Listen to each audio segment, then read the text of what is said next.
Hello students, आज का हमारा टॉपिक है ह्यूमन डाइजेस्टिव सिस्टम, मानव पाचन तंत्र। जो हम भोजन खाते हैं उसका हमारे शरीर में किस तरह पाचन होता है, उसके लिए क्या व्यवस्था है, उसकी उस तरह की व्यवस्था जो हमारे शरीर में है उस व्यवस्था को कहते हैं, अरेंजमेंट को कहते हैं ह्यूमन डाइजेस्टिव सिस्टम।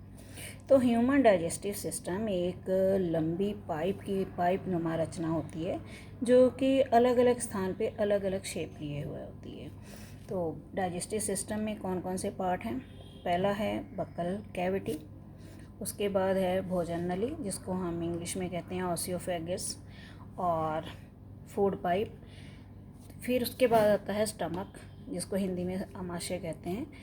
इसके बाद है इसके साथ ही यहाँ पे लीवर है, यकृत, और लीवर के ऊपर ही साथ में होता है गाल ब्लैडर जो लीवर छोड़ता है रस, सीक्रेशन छोड़ता है, उसको गाल ब्लैडर इकट्ठा करता है।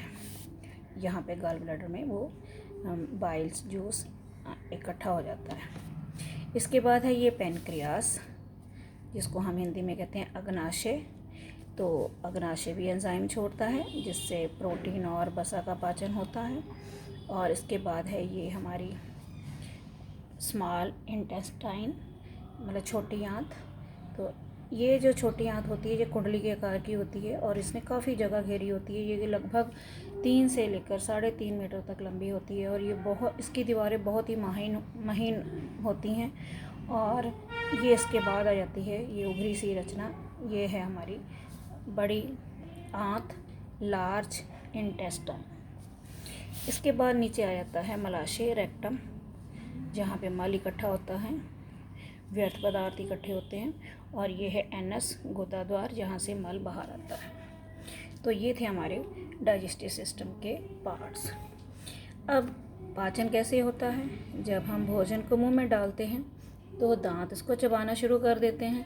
जैसे ही चबाते हैं तो ये सलाइवरी ग्लैंड्स हैं, 3 पेयर्स होती हैं, तो ये अपना सलाइवरी जूस को छोड़ना शुरू कर देती हैं और उस जूस को कहते हैं सलाइवा।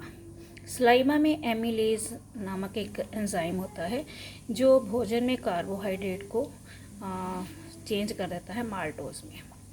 और ये सलाइवा क्या करता है? भोजन को मुलायम कर देता है और चिकना बना देता है जिससे आसानी से हम उसको निकल सकते हैं। जब हम भोजन को निकलते हैं तो ये ग्लोटिस है जो कि रेस्पिरेटरी मैंने सांस नली पर एक छोटी सी पत्ती जैसी रचना होती है, वो उसको ये ढक लेती है और जैसे भोजन के कण जो है वो सांस नली में नहीं जा पाते। फिर भोजन आ जाता है भोजन नली से होता हुआ, ऑसियोफेगस से होता हुआ स्टमक में आ जाता है। अब स्टमक की जो भीतरी दीवारें हैं वो भी एक रस छोड़ती हैं जिसे हम कहते हैं गैस्ट्रिक जूस या जठर रस कहते हैं। और जठर रस में 3 चीज़ें होती हैं। एक होता है HCl, हाइड्रोक्लोरिक एसिड, दूसरा होता है पेप्सिन नामक एंजाइम, डाइजेस्टिव एंजाइम, और म्यूकस होता है श्लेष्मा। पहले आपको बताएंगे पाचक एंजाइम क्या होते हैं, डाइजेस्टिव एंजाइम क्या होते हैं। ये होते हैं जैव उत्प्रेरक, मीन्स बायो कैटालिस्ट होते हैं जो कि भोजन को पचाने में मदद करते हैं। इनको निकालने के लिए हमारे शरीर में इन अंगों में छोटी छोटी ग्रंथियां होती हैं जो ये रस छोड़ती हैं। रस को सीक्रेशन कह सकते हैं, रसाव कह सकते हैं। आगे है ये हम बात कर रहे थे गैस्ट्रिक HCl की। तो जहाँ पे स्टमक में भोजन जो है वो HCl के कारण अम्लीय बन जाता है, मतलब एसिडिक हो जाता है। और एसिडिक होने के कारण ही पेप्सिन जो है वो एक्टिवेट हो जाता है, वो अपना काम करना शुरू कर देता है। और म्यूकस क्या करता है? इसकी दीवारों को सामान्य परिस्थितियों में बचाता है ख़राब होने से, HCl से। अब इसके बाद जैसे ही भोजन यहाँ पे आता है तो जो लीवर है वो बाइल मतलब कि यकृत रस या पित्त रस निकालना शुरू कर देता है। पित्त रस जो है इसका ये वसा का पाचन करता है। इसके बाद साथ ही पैनक्रियाज है, पैनक्रियाज भी अपने एंजाइम छोड़ना शुरू कर देता है। ये 2 तरह के डाइजेस्टिव एंजाइम छोड़ता है, एक ट्रिप्सिन जो कि प्रोटीन को का पाचन करने में मदद करता है, दूसरा होता है लाइपेज जो फैट, वसा, चर्बी को पाचन करने में मदद करता है। अब जैसे ही ये भोजन छोटी आंत में आता है तो जो वसा होती है वो बड़े बड़े गोलों के रूप में होती है, जिसके कारण अग्नाशय से निकलने वाले जो एंजाइम है वो क्रियाशील नहीं हो पाते। जहाँ जो आंत यहाँ पे बड़ी छोटी आंत में जो मतलब कि सीक्रेशन होते हैं, जहाँ एंजाइम होते हैं, वो अच्छी तरह से काम नहीं कर पाते।